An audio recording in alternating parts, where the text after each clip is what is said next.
What's up, citizen? Welcome to our YouTube channel, The Powerhouse Podcast. My name is Gideon Degwa, and I'm with my co-host, Daniel Nyaga, aka Generali. And to my take today, I will wish to state that patriotism doesn't mean that you have to follow the government blindly. Patriotism doesn't mean that you must follow the government agendas without a sense of reasoning. It is also important to note that it is not a constitutional requirement for you to celebrate, to cry, or to do whatever way that you may wish to express your feelings, that it is a requirement by the parliament to get an approval. If the government saw it fit to front Raila Odinga to the position of the AUC to manage the local politics, it is not the people's loss, it is the government loss. And for those politicians who are coming to insult, disregard, dismiss, or express their anger to the citizens that in a way felt that the government lost, I would like to state that we do not need or require any parliamentary approval to express our feelings as citizens. And that is my take. Anyway, my bona co-host, where were we? The expert. Call me the expert. Not so expert. So, still on to that matter of AU. Raila Amolo Odinga lost. He differed with the electorate. Oh, he differed with the electorate. As a matter of fact, Raila did not lose. Thank you. William Ruto lost.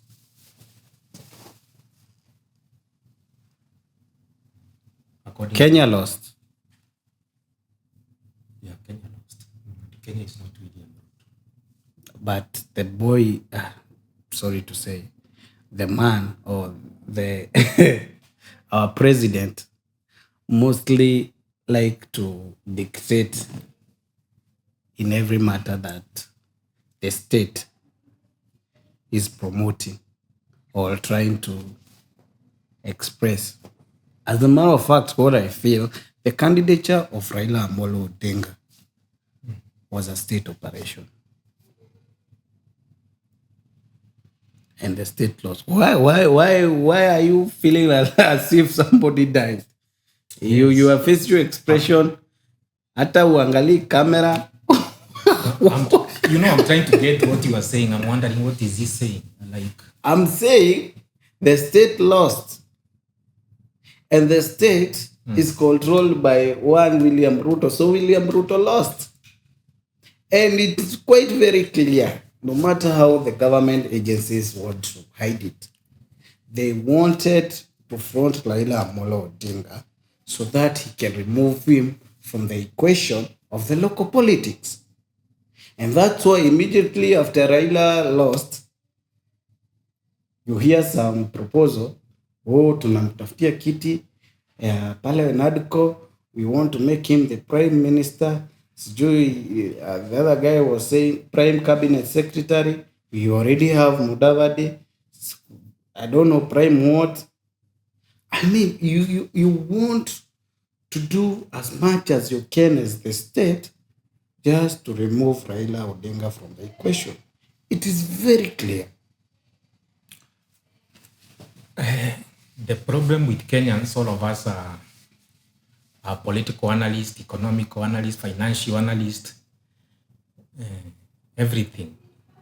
We are analyzing everything, even the politics. So of in the- this analysis, as you analyze, so what I'm what is your now analysis? get it from the expert. The expert says this. All those analyses, it is like literature. All those analyses can be true or not true. Yani in literature, there is no a false answer. All the answers are correct.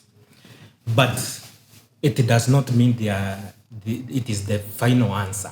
So in this case, who says if Raila wishes to support the current president, he can support him whether he's in Addis Ababa or here. It does not so much require the president to kick away Raila to another country so that he support him or he does not support him. I believe if there is any agreement that was there or that will come between the two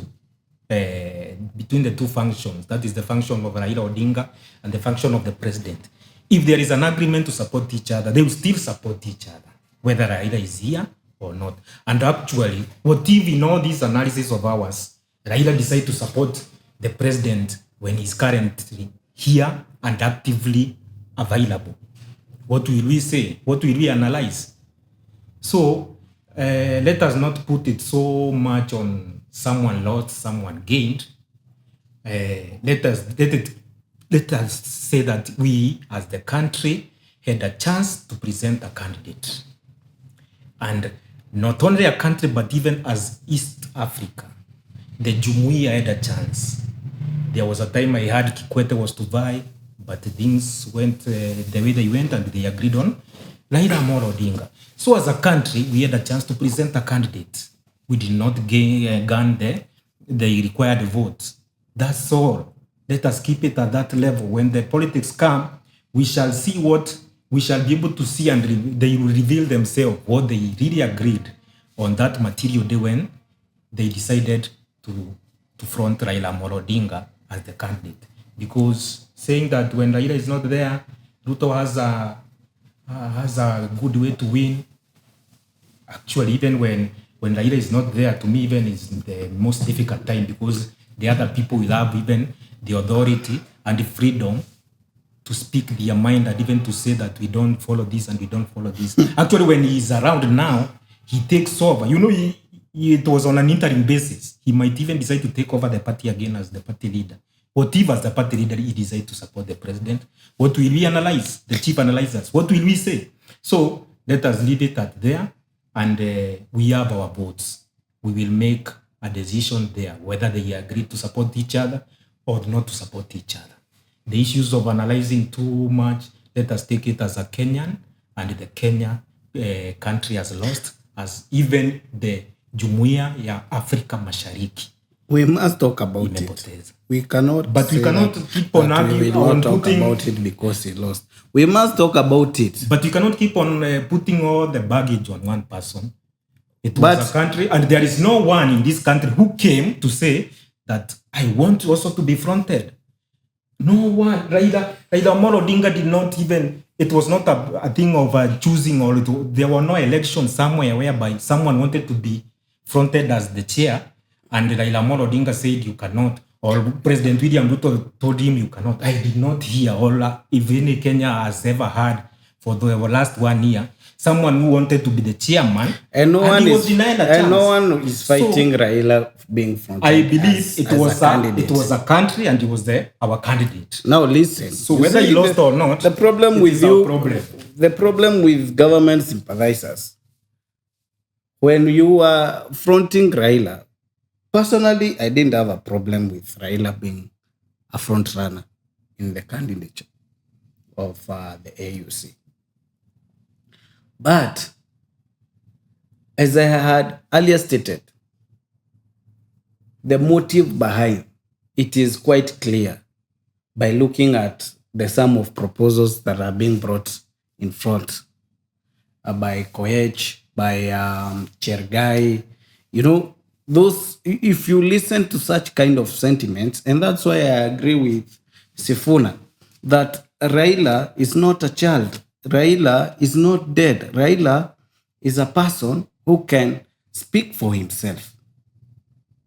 And the moment a senator comes in front of the house and says that we must look for a position for Raila Odinga, and that senators are from UDA, what do you expect we as the citizens to look at it?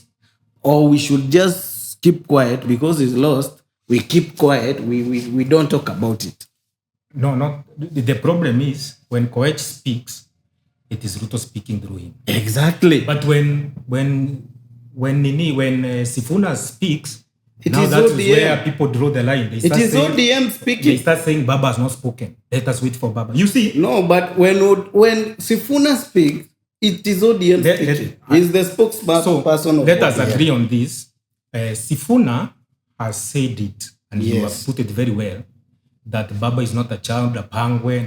Yes, exactly. Whether he wants to be a prime minister, he will tell. That is what Sifuna said. He will tell the party, and the party will.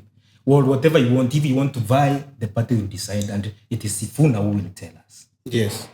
And everyone else. No, it is not Sifuna who will tell us. He's the spokesman. It is Baba who will tell us. Thank you. You have even taken it very Yes. well. If it is Baba, There so are- let us wait for Baba. If to I speak. can quote him, there are some information which are very important that cannot be entrusted to some of the ODM brigade So you see, if to we be are, relayed to the public. if we are waiting for Baba to speak, Yes. why don't we wait for the president to speak and we stop speculating through Koech and other people? Let us wait also for Ruto to speak. But we all know that But what? even Even Ruto speaks on through proxies, you see now, that is the analyzation that I am talking about. not analyzation. Because it is even the truth.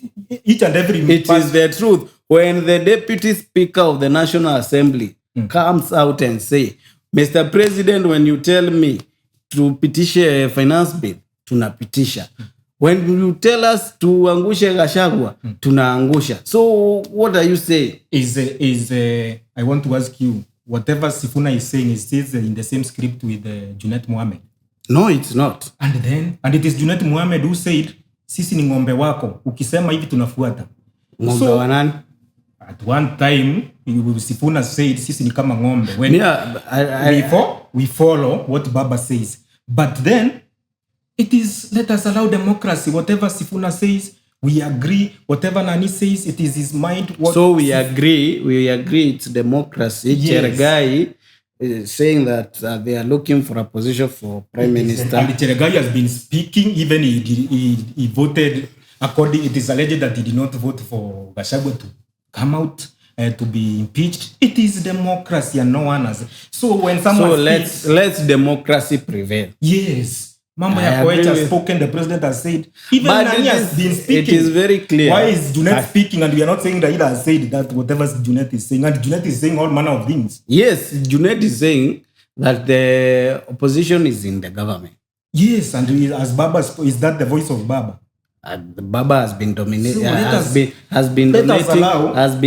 Donating experts Let to us the allow government. democracy. On one side, we allow Sifuna to be democratic as the second, and even Nani, the minority leader, to speak whatever he says, even including supporting the government, that is his democratic right. On the other hand, when Cheregai speak, let us stop saying proxy. It is proxy. So let us just stick to even me as a member of UDA, I would say whatever. You are a member of UDA? Yes, I've never joined ODM. Or have you joined ODM? No. Yes. I've never done When that. the right time come to leave UDA, I will leave. So I'm still a member, and I would like UDA to prosper. So I would say this, even as Are you serious? so supporting the government, I become a joke. I become a comedian. So let us say this. It is a joke even hearing that you are a member of UDA. I'm a full member of UDA, and we are many. Only people are, because no one has left. I know some, even the one who's sitting next to me is a full member. Musidanganywe, he has never joined any other party. So let us say the truth. They may retain my number at UDA office, but my conscience and my mind is very clear. Now you are leaving. I'm no longer a member of UDA. Officially, you have never registered any party. I've left. I left a long time ago. The moment you killed our innocent kids, I left a long That time is ago. emotionally, but not I left a long time ago. professionally. So It's like you having 19 million subscribers in SHA, but before we go to SHA, only 3 before who we are go to SHA, I contributing. wanted to close it this way. Just like Sifuna said. Yes, we agree, democracy. If the president has anything to say, he will tell us. He will tell the whole nation, he will tell the party, he will tell his friends. But let Koech be, let Cheragai be, let Sudi be. He also, much as he has no papers, he has the right to be democratic. The democracy right is within his boundaries. So allow everybody to speak his mind. Yes, even those members of parliament that they were telling us that we should leave this country because we don't agree with the government, they also have their democratic That right. is their way of speaking, and let them speak. People can speak all the manner of mind. Of what? Talking about democracy, as you have stated, why is the government arresting people after expressing themselves? And it's democracy. If I don't support you, I don't support you. The youths in Meru, they were arrested because they expressed themselves in disagreeing with whatever the deputy president was saying. And they were arrested. Why arrest people? Why abduct people? As you are saying, it's democracy. If it is right for a member of parliament to come and tell us, kama utosheki na hii Kenya unaweza hama, why is it wrong when a youth comes and tells you, I don't agree with whatever you are saying, then you send a DCI with Subarus, you abduct them? Why? What in court? What were the charges? You know, we discussed with fact, not what people were so in the social. They were told. You see, the moment. What were they told in court? Leave alone what you are. They were told. They were disorderly. Thank you very much. But you see, we all know why they were arrested. That is it's like arresting youths in Isiolo, and then you tell them in the charge sheet that they were charged of being drunk and disorderly. And that person was not drunk. That youth was not drunk. Most of us, we were just telling the president. They were just telling the president, we do not agree with whatever you are saying because you are lying to us. Most of us who are analyzing, they don't want. It is not analyzing, it's the fact. You know, the facts come with a lot of evidence. Yes, it's a fact. Social media is not enough to bring facts. A video is there. It's a fact. You can see it. It's not AI generated. The mainstream media are reporting it. So why are you denying it that it did not happen? Let me say it happened. Let me say this. Those people were not abducted, they were arrested, right? Yes. They were taken to court. Yes. How else do we want Kenya to be democratic? Then why arrest somebody? Because that somebody does not agree with whatever you are saying. But that is not it is not written anywhere in the constitution that I should agree with you, Nyaga, with whatever you are saying, with your policies and your agendas. But why? And I express in a certain way that makes you happy. It is nowhere in the constitution. Why should you arrest me because I don't agree with you? It is high people should know that arresting is not a crime. Why arrest me? Arresting illegally is a crime. You see, and with false accusation. And where should I prove that I was arrested illegally? Because you see the state, and that's why they were released free of charge. Thank you. And the court. But why should you do that? Why should the state do that to its own people? Because I have the right. Because you have the right to arrest them? No, arresting is for everyone. No, but arrest is not a crime. When there is indeed a crime has been committed or something wrong has been done. But arresting citizens because they say whatever you are saying is a lie, that is not a crime. Before it gets hot, let us just... It is hot already. Let us just agree on just a simple... Democracy should be respected. The same way that you have said, it is okay for a member of parliament to come in front of camera and tell Kenyans, if you're not satisfied, you can go to Uganda or whichever country that you feel like you're okay. Then it is also paramount important for them to understand that I should not always agree with whatever you are saying. When I say something contrary to whatever that you want me to agree with, you send DCI. you abduct kids, you arrest people from Isiolo, you arrest people from Meru. I hope you It are is through not now. right. I hope you are through now, and I should speak now Speak. because I'm a co-host. You know, I have shares in this podcast. Intimidating me to a point that when I speak, you let me down. No, so let me speak. These people were arrested, right, and they were taken to court. That is the judicial process of anything. Yes. If you slap me today, the police are not here. I have the right, whether you did not slap me or not. It is according to the law that I learned in my intermediate level in the university. It is always the burden of proof of the person who has been accused or who has taken that case there to prove that either I was beaten or the other person to prove that I did not beat anyone. So whoever took the government, So it's upon the citizens and it was proven to prove that I did not heckle. and I believe they proved because you have told me they were released. They Yes, proved that they were we were released. not drunk, we are not disorderly. And there is nothing to discuss more about that because anyone should walk freely to a police station and say that I've been beaten, I've been shouted at. It is your right to take everything, provided you don't take it into your hands. Taking them to your hands is like abducting. God is good, they have stopped abducting. They are following the right process, taking you to court, prove that you are not heckling me because you are drunk, you are not disorderly. If you are able to prove, go home. The story is over. Why bring a lot of crowd, a lot of things, and everything is over? Because even the person who was speaking is a Kenyan. I think we should reduce some shares. Because it is From you, with your reason, no, we should it reduce is some true shares. because those This people, podcast. you tell me they have been released. So Yes. you see, It's like saying one listen. time Kindiki said, everyone has a right to express himself, Yes, but your rights stops where my right starts. you are. Yes, So this is what I want to say, and this is what may have taken the government machinery to take these people to court, because not everyone in Isiolo who was there to heckle the president. Even if there were two people who went to listen what is the president saying. then why didn't they? Then arrest you coming the to others? heckle around me, you are denying me my right to listen to my president saying, Mogadashe, nini. I want to listen to what he is cramming that road.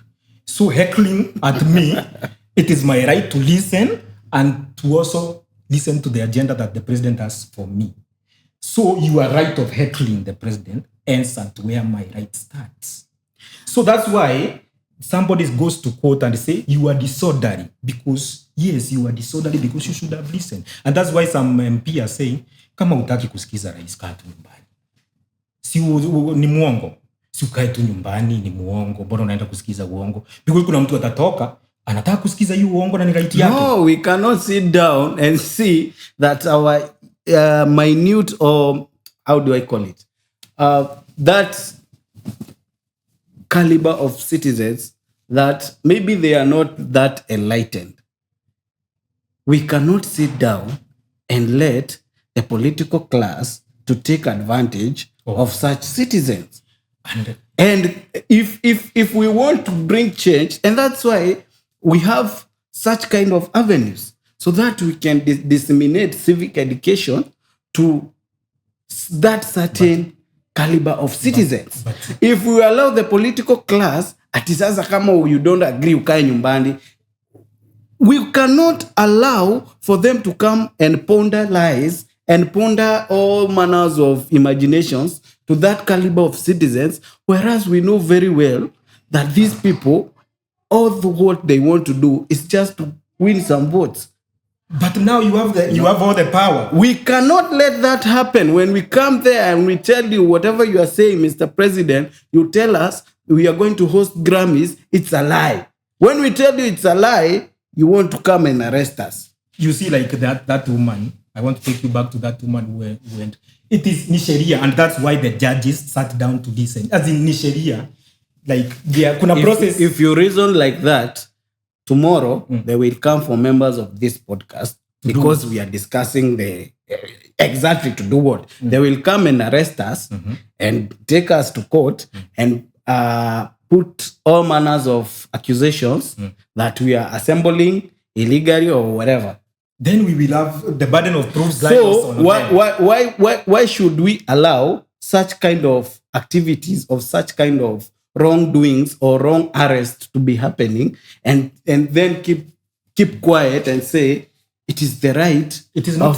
It is not keeping quiet because we will It is disapprove keep them. quiet. Do you think we shall be jailed for that? Si tutawaprove wakitupeleka But why hao watu walilala jela? Yes. Alikuwa anafaa kulala jela initially. Mimi niko na kwangu, mimi ni kijana, niko na kazi, umenishika illegally, umeniweka ndani. Illegally. Illegally. You see, the illegal part is determined by the court. It's not me. Exactly, that's the point. Mbona nilale ndani? I was not drunk, as you have claimed in the charge sheet, and it is you so you have wasted my whole night. Nimelala ndani. Na court ndio itasema venye utalipwa if you must be paid for. But if we are reasoning like that, then we will lose our country. Unajua sasa shida ni now we are losing our country. Why should we allow illegal arrests to happen? And who should confirm that an arrest was illegal? Is it not the court? It is the court. You see, you cannot just sit there and say, I've been arrested illegally. It is the court to say it was an illegal arrest and you must pay this person this amount of money for wasting a day, for wasting his time. That is the court. Let us leave. So you are advising the Isiolo citizens. I love it that the government took them to court. Hiyo ujinga ya kuabduct na kuweka watu chini ya sijui giza. Then you will arrest a lot of us. Yes, and they will be disappointed a lot of the time because those who have been arrested illegally, the court will always confirm you will arrest a lot of us. And that is and let us agree. That is the growth of democracy. It's democracy. Democracy, it's I should not agree with you. There is nowhere written in the constitution that I should use words that are more comfortable to you. There is nothing like that in our constitution. So the moment you come and arrest me because I disagree with you, and let the court confirm all illegal arrests, all forms of law and interpretation of the constitution. Tukiweka ni sisi maanalyst tunafanya hivyo, tutaandamana. It is yes, and maandamano tutaandamana has also is the right procedure. Mtatushika wengi sana. Maandamano na mtatushika wengi sana. Because you cannot be arresting people because they say whatever you are saying is not true. And we cannot run a country like a banana republic. Because I disagree with you. Now you want to turn our country to be like Uganda. No, it's not Uganda. Yes, that's where you are. That's where you are heading. That's where you are heading. But you have as at today, their citizens, parents and mothers and fathers, they don't know where their kids are up to date since 25th of June, 7 months later. How many of them? Can you give a data? But 80 from the Human Rights Commission. And it is the government. Yes, it's the government. So that is what I normally say. Anything that happens wrongly. As a matter of fact, as we speak yesterday, there was the news. A young man, 14 years old, one Otieno, is still missing. You remember that kid that was shot in Rongai? The friend to that young man is still missing till today. It was in the news yesterday. A 14-year-old. Why kill an innocent kid? That's why I started by saying it is good that now we are heading to court and not abducting. Sasa huo mama ameishi kutafuta mtoto wake 7 months down the line. Mtoto wa 14 years. Huo mtu hata hana ID. The justice will be followed and we shall see where the child is. How many have received their justice? Kutoka wale watu wenye wauliwa. 42 of them. Nikiwa na grudge na wewe, purchasing a Subaru is not a big deal. So I can abduct with my own Subaru. So you are saying citizens are abducting themselves? It is high time we allow the court to take its duties and its course, other than just heckling. Let us move from heckling against the government in help. You call it heckling. One day they will come for you. And I will defeat them, just that the people of Isiolo, they defeated them. Broad daylight. They will come for you. In matters of law, I'm an expert there. I've studied law for the last 7 years. Now you know that. You are so called. You see, this is recorded. Why are you like that? They will come for your papers. This is recorded. Babu Owino was my immediate destiny when we were studying law at the University of Nairobi. It is known. Now, you are Kaongo godfather. No, don't call him mine. It's yours. our president. You are defending him so much. He's borrowing $500 million every day. What is wrong with borrowing? Countries are borrowing everywhere. Even me, I'm borrowing. I've borrowed everywhere, in all the platforms, in all apps. I think we should switch off. What is wrong with president borrowing? Just like any other president has been borrowing. Is there a president who just paid? No, you don't just borrow for the sake of borrowing.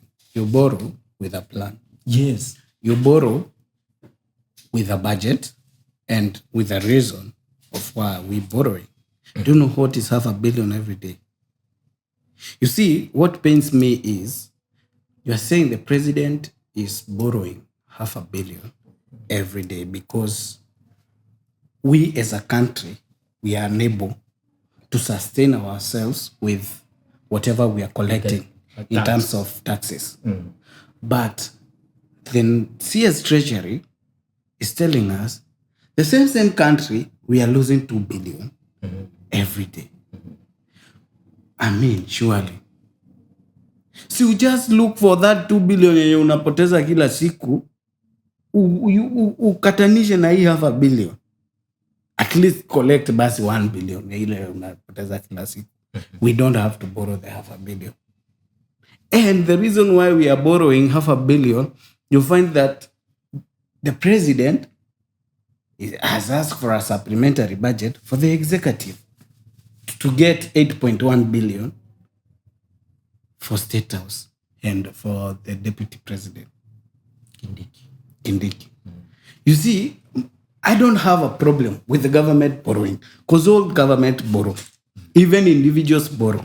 Yeah, we borrow. Hata mi kuna mahali niko na deni. But after borrowing, what do you do with that money? And then the Ministry of Health is saying we have a deficit of I don't know how many billion after the USAID have removed the grants. So it pains me to hear that the government is borrowing $500 million and then they take 8.1 billion wapatia Kindiki na State House. Badala ya kuchukua tu hiyo pesa basi hii $500 million unachukua kila siku basi patia Ministry of Health. Juu wamesema hata watu washa hawalipi. So you see, you are my not so expert. What do you think about that?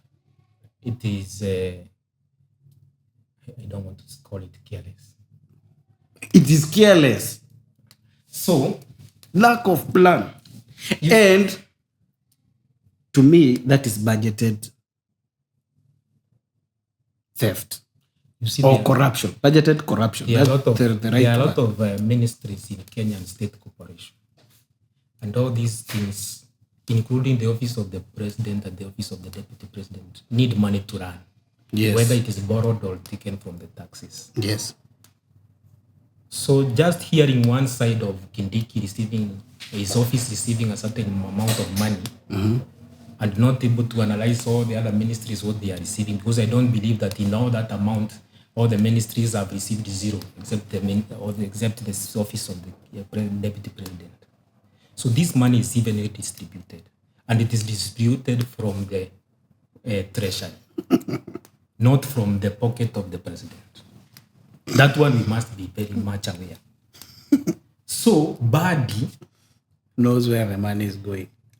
He should tell us. Nia kopale na nia na distribute. He is the one. Do you know what is $500 million per day? And do you know this country how much is where to run a country? Yes, I think it is only the president who can tell us. But we cannot be borrowing money so that deputy president can be holding kamukunjis in his residence. Do you know how much is now that is how we take it every day? The problem with that is it's not how we take it, it's how it is. That is The office of the deputy president is receiving over 5 billion. because of meetings. That is why we Over conclude. 5 billion. But we conclude that it's because of the meeting. To run So the 5 meetings. billion unataka kuniambia inalipa mshahara na stima. So there is no any other activity that goes. Office ya deputy president 5 billion ya kulipa mishahara na stima. So there is no any other activity going around fools. there. The activities that is going around there Yes. is those kamukunjis. Including hata kienda Those Isiolo. Exactly, mbona, why should you do that? Because you need to transfer it country. Ama unataka To tu- campaign No, to deliver. using state resources. That is campaigning. So what do you want him to do? Akienda mahali asiongee na wananchi? Achia, that's why we have governors. Achia governors, kama it is not the work of the president, atoke hapa, aende mpaka Western, akalaunch transformer. It is his work. Who said it is not? Aende alaunch So transformer. tunachagua president akaange kwa ofisi. Wewe uliona Kibaki akienda kulaunch transformer ngapi? Kibaki alilaunch ni vile tu Nini? The only thing we had is KBC. We did not even have Great Wall. Sasa tuko na simu. And I told you this government is Bana, in the you back cannot events. you cannot use money to campaign. Ile pesa yenye tayari hatuna. But Health department, health ministry, it's telling you hatuna do. na nani amekwambia Security nakwambia hatuna. Nani amekwambia hiyo ministry kwa hiyo 5 billion haijagawiwa? Hakuna pesa. Who told you? See, them themselves wanasema they have a deficit of 53 billion. Yes. Sawa. And And from next week on Monday, today is on Friday. From next week on Monday, over 600, and that brings us to our next topic. Over 600 private hospital will cease accepting this shashishu sijui nini chief because they are not being paid. They have a debt of over 30 billion that has not been paid. And then you are telling us the priorities is to give the deputy president 5 billion ndo aitane mkutano Karen. Something tells you that there is no money that has been channeled to the... There is none. Where How you do tell know? us, you tell us. Me, I don't know, hakuna. Me, what I know, hakuna. Kwa sababu, the private hospital wamekuja na wakatuambia hawana pesa. The CS wa health amekuja akasema hana pesa. Wewe, tuambie. Pesa iko. Iko wapi? Iko. Wamepewa iko wapi? There is a lot of money because the CS himself, he herself has not said that. Amesema hana do. Lakini hajasema I've never received any amount for this financial year. She has been receiving. Bana, if you are supporting the government, don't support the government blindly. And if you are criticizing the government, criticize Yes, with facts. and I'm telling you it's a fact. The private hospital, over 600 of them are saying But that's we not have the end of not the been road. paid 30 billion and from Monday we shall not be accepting SHA and SHIF. And it is not It is a fact. And it is not the only ministry. It is a fact. Is it the only Me, I don't care about the other ministry. I'm caring about whatever we are discussing here. We are discussing health. Kama pesa ulichukua ukapeleka kwa transport, me, I don't care.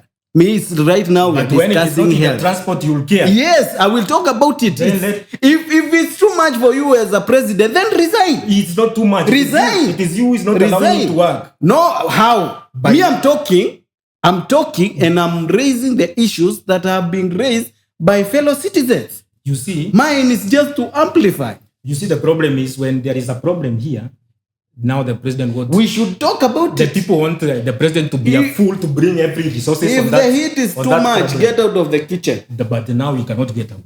So, Yes, I'm not a sympathizer of the government. As you people are. take me. As But- as you are But arguing. people should reason like people who are enlightened and who are learned. Yes. Like when we have That's- money, that's why you sometimes see people on the street like doctors or teachers, and we ask ourselves, kwa nini tusichukue pesa tulipe madaktari warudi OC? But that is not how we work. People do not work like that. Like ati mtoto mmoja akifukuzwa school fees, mnaenda mnalipa ile ya 1 year, na ule mwingine akikuja next week mtatoa pesa wapi ya kumrudisha? You must distribute everything. Na ndio maana kila mahali lazima kukue people are not satisfied. People want something. People want more. And in that process, hapa kunaweza kuwa kunahitajika 30 billion to be solved, but Talking it is of- only 10 billion that can be found now. Talking of doctors, And they now are saying going to that- they are going to start And that is the nature of life. a go slow. People will never. We have like 21 ministries. They have workers. From They 18th need of money. March, there will be no doctors. Yes. There will be a national And even strike. later on utaona hata walimu wakinini. It is natural and people will never be satisfied forever. And we have kikapu ni ndogo. you see the and we funny have part. to- The funny part is to distribute. the executive. There is always money for the executive, but when it comes to matters which are affecting directly the citizens, that's what pains the citizens. Because the moment you go to a hospital and there is no doctor to attend to you, that is devastating. That is a risk to life. You see, but just have to say, But pesa ya executive haikosi. but in Ministry of Pesa ya kuchange the face of State House, which is not a priority anyway. by the way, it has been changed all the time. But it's not a priority. Hata- You see, sinning does not mean ati juu mtu fulani alifanya pia mi naweza fanya. That's why we elect different people, because we want different results. You see, just like I said from the beginning when we started. If you think that it is okay that the renovation of the State House to spend quite huge amount of money, instead of taking that, hata ikuwe ni kidogo, uchukue upeleke kwa Ministry of Health, by the way, it does not make sense. all the president have been Something innovating. wrong with you. Only that, just like I said, ni vile tu huyu president, unfortunately, he's dealing with a generation that is very much exposed. By the way, even Kibaki innovated that thing. It is not a way venye Kibaki aliingia aliacha venye mkoloni aliacha. Even Uhuru. But the problem is the current president, generation yenye imempata ikimumulika, kuchange tu mabati moja ishajulika. Si mabati moja, kuchange the whole roof. Ndio nasema, that was just an example. But people have done Why you missing? People have done our viewers. That is si just mabati moja, it was the whole roof of State House. let us walk to the next point. We can go to the next agenda. So Kenya hosts. And I am still the co-host. Otherwise, if we continue like this, I'll create a very strong maandamano because I digress. It's a democratic country. It cannot be like I cannot speak because I'm digress. I'm trying to bring sense to the country. I digress. Hey, Now, your beloved country yes, let us have the country. has allowed RFS from Sudan Yes, RFS. to come to our country, hold an event at KICC to form a parallel government from the government of Sudan. But I heard that thing was postponed and it has not been decided when it will take place. As in that event, it was about to happen there, but it did not happen. Yes. So that is the The fact. signing did not happen, but the meeting happened. Yeah. So And the government of Sudan reacted and they removed their ambassador from Kenya. She was recalled. The ambassador was recalled because of that one blunder that this government has done.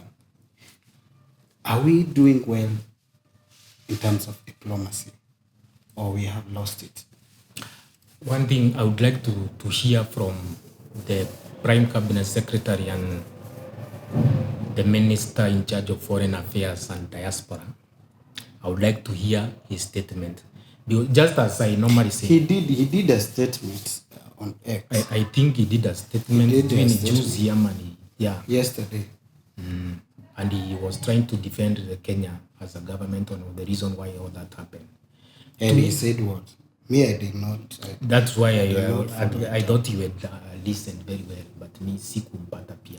I just saw that Musalia was defending. I've been out of my house for quite some long, not for any other purposes, but I've been coming late. I've been not be able to watch news keenly. And I wanted very much to follow that issue of Musalia. And this is what now. We can look for it. See, it's when tunailiko X. Taingia X. I don't know what is as your said comment to defend that, but this is what I normally say. Also, CC being responsible citizens.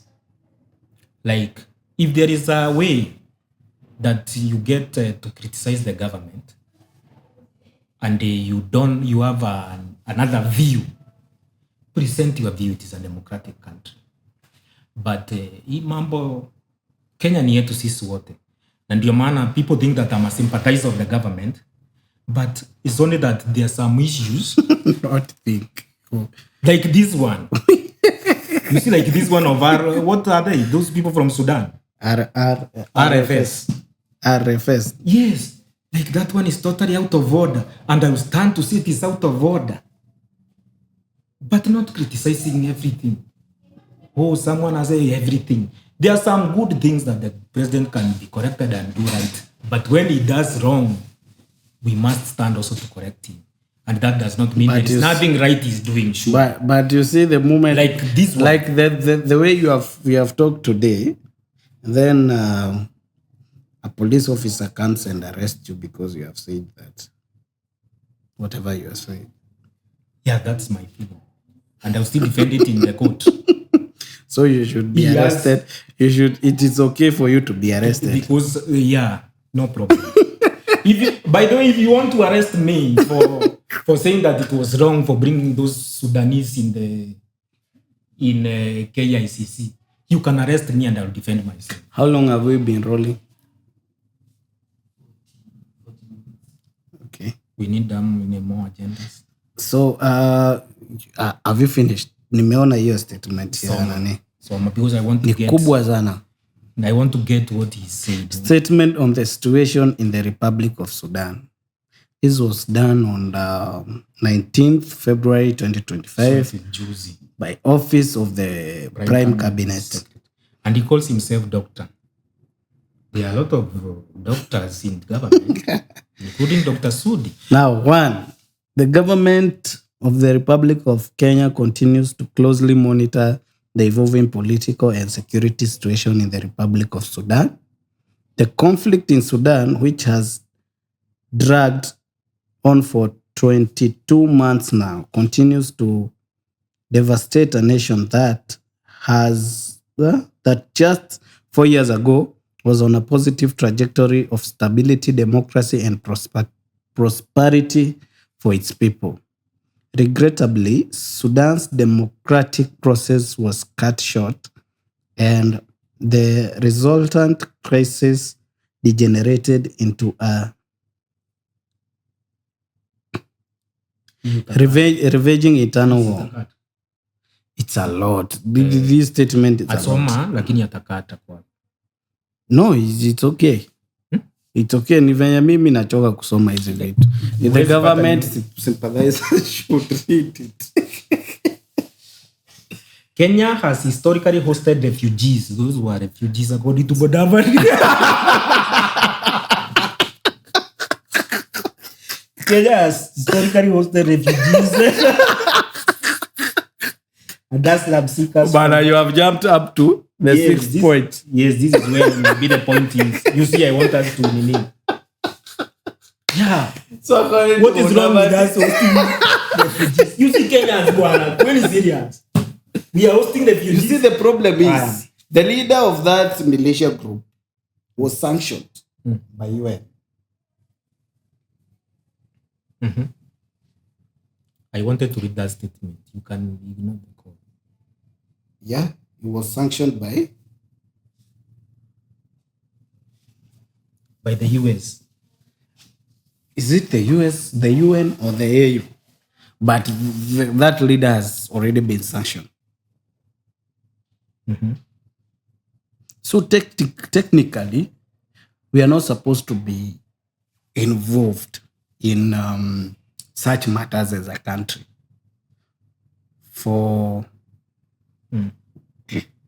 Are you reading for yourself or are you reading to us? You see, you are speaking, so I let you speak. So as I was saying, if maybe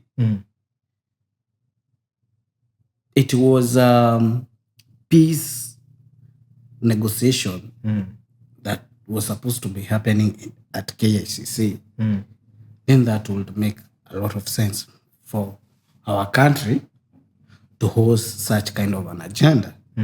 If the government of Sudan and this RFS were coming to some kind of look for us for a common ground between the two of them, it could have make a lot of sense for us to host both of them at the same time. But the moment you host a sanctioned militia group without The knowledge of the state. yes, it becomes a lot of, it looks like Kenya is not there to Let me read the last two paragraphs so that we can. it looks like Kenya is not there to facilitate or to Paragraph 8. We know that this is not the first time groups in Sudan have sought solution to their crisis by leveraging the good offices of neighboring country in need. In January 2024, parties and stakeholders of Sudanese conflict met in the neighboring country. Rapid Support Forces, RFS, and the Sudanese civilian groups doubling on relationship and proposed leadership. Kenya therefore reiterated its solidarity with the people of Sudan as they define their destiny and the future political governance. So I don't want to read everything. According to the office of the Prime Cabinet Secretary, They those hosted people, they refugees. had come here, they were refugees. not just leave alone about refugees. They had come here to try and look for a way of negotiation.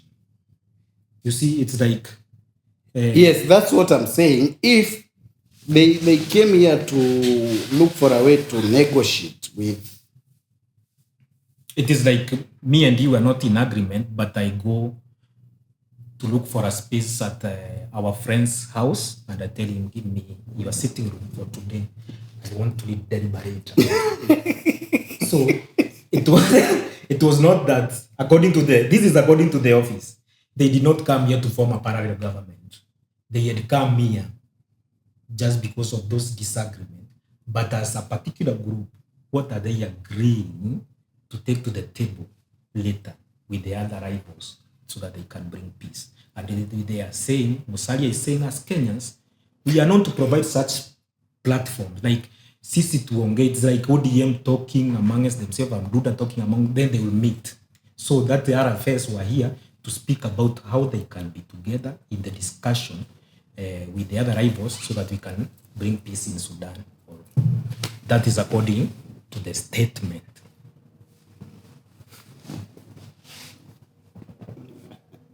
I don't want to do it. So I want to believe that was it, and it was not a parallel government being formed. Maybe. Because it is there is no problem with providing such platform for people to discuss about because if they discuss in their country, maybe they will be attacked there by the rivals. They need peace. Let us be reasonable like Dr. Musalia Mudavadi. And we are known to host a lot of refugees. Maybe they are also part of it. They were refugees We can assume. with suits. Yeah. Why? What is wrong with a refugee wearing suit? Suits, they are meant for anyone who can afford. If a refugee can afford a suit, God is good. A refugee can afford to hire KICC crowd. If that is the case, then we are growing as African nation. We are growing. Hey. Kwenye kilio cha mnyonge, it is very heartbreaking to hear that 7 months later, a mother woke up one day with her 14-year-old Otieno. And since 25th of June last year, 7 months later, that mother is still looking for her kid, and that kid is nowhere to be found. whoever has that kid, or if you have any information about that kid, it is very important. Hata heri upatie mtoto, upatie mama mwili ya mtoto ndo, so that she can have peace. For those who don't know, I'm talking about, remember that kid that was shot at Rongai, in Rongai, and lost his life? The friend of that kid, by the name of Otieno, I can't remember the other name, has been missing since June 25th last year. And up to date, the mother is still looking for her child. Please, if you have any information,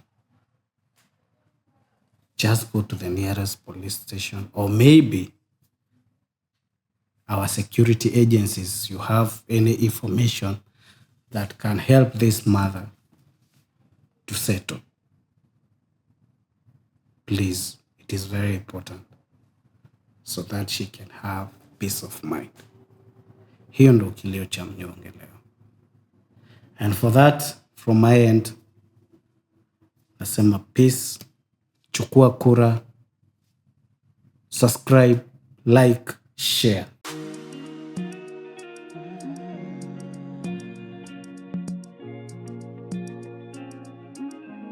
Your chaos killing it.